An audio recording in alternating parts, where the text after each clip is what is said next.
বিদেশ থেকে যখন ঘরে ফিরল, মা এবং ভাই মিলে কি করলো একটু খেয়াল করে দেখুন। মা, খা ছাগল খা ও মা, খা কি ডাইরে রে দুপুর বেলা এখনে কি ডারে? কিরে মনি তুই সৌদি আরবতে চলে আসলি? আমি তো সারপ্রাইজ দেওয়ার জন্য তোদের না বলে চলে আসলাম। কোন বিবেককে তুই বিদেশে চলে আসলি? তোর বোনের আমি 3 মাস আগে বিয়ে দিলাম। হ্যাঁ, হ্যাঁ। তার জিনিসপত্র দেয়া হয়নি, হ্যাঁ। তার ফার্নিচার দিতে হবে, ঘর বাড়ির এই অবস্থা, তুই কোন বিবেকে চলে আসলি? মা, এটা তুমি কোনো কথা কইলে? ক্লাস 10 পাস করে বিদেশ চলে গিয়েছি, 9টা বছর বিদেশে কাজ করলাম, 9টা বছরে প্রায় 65 লাখ টাকা তোমাদের পাঠিয়েছি। মেয়েটার বিয়ে দিলে, ঘর দুয়ার ঠিকঠাক করলে, বাড়ি করলে, তোমার এই ছেলেটা প্রায় 5টা বছর বসে খায়, কোনো কাজ কাম করে না। এত কিছু করার পরেও আজ 9টা বছর পর বিদেশতে আসলাম, তোমরা সবাই মিলে এইরকম ব্যবহার করছো। এই আমি বসে খাই মানে?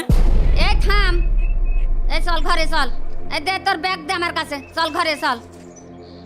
শোন মা, তোর ছেলে নিষেধ করে দিস, আমার সাথে যেন এটা করতে আসে না, তাহলে কিন্তু ভালো হবে না নে। দাও চেক বুকটা দাও। দেখ তোরা দুই ভাই যা ভালো মনে করিস তাই কর, যাই করিস তোর বড় ভাইয়ের সাথে পরামর্শ করে কর। শোন মনি, ওই চেকে বলে টাকা নেই, ওই 522 টাকা আছে বলে। কি টাকা নেই মানে? আমি 9 বছরে যা পরিশ্রম করেছি, আমার পরিশ্রমের টাকা 65 লাখ টাকা আমি পাঠাইছি। আমি চেকমেক সামান দেখেছি বুঝি না, ব্যাংকেও আমি যাইনি। তোর বড় ভাই যায়, তোর বড় ভাইয়ের কাজ শুনগে। বড় ভাই কোন জায়গাটায়? বড় ভাই দেখা ওই সার দোকানে আছে।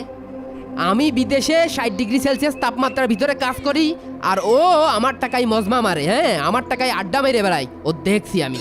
ধ্যাৎ, তোর কপাল হাসরে। তুই যে আমাকে সাথে বারবার খেলে হেরে যাস, তোর কি কোনো লজ্জা শরম নেই? ধুর পাগল, ওর আবার লজ্জা কিসির? টাকা কি ও ইনকাম করে নাকি? ওর ভাই বিদেশে টাকা পাঠায় আর ও খালি খরচ করে। আর খেলবি? বাট আবার বাট। কত কত খেলবে বেডটা? 1000 খেলবো। আচ্ছা ঠিক এই আছে, নে আমার এই না আমার 1000। এই না 1000। এই নে। আরে এবারও তোর 1000 গেল। টাকা কি আছে নাকি আরো দেবো? আরে তোদের মতো ফকির নাকি?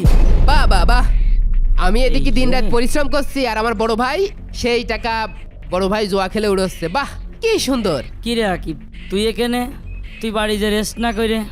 আমার ব্যাংকের টাকা কই, সেই হিসাব তোর এখন দিতে হবে। চল বাড়ি চল। আরে চল ওঠ, দাঁড়া, যাচ্ছি। বাড়ি চল। এই 9 বছরে যদি 65 লাখ টাকা আমার কাছে থাকতো, আমি কি দেউলিয়া হতাম? আমি জীবনে কিচ্ছু করিনি তোগের সুখের কথা চিন্তা করে।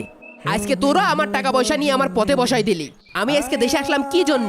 শুধুমাত্র তোর জন্য। আমার বন্ধু আমার ডেকে গেল যে তোর ভাই তোর টাকা পয়সা সব শেষ করে দিল। আমি দেশে এসে দেখি যে ঘটনা সত্যি। আব্বা যখন মরে গেল, তোর তো বিদেশ যাওয়ার কথা ছিল, তুই গেলি নে। আমি গেলাম, পরিবারের দায়িত্ব নিলাম আমি, পরিবারের হাল ধরলাম আমি, বোনটার বিয়ে দিলাম আমি। তুই যে এতগুলো টাকা নষ্ট করলি, তুই কি ভাবলি না এই টাকাগুলো আমাদের পরিবারের টাকাই?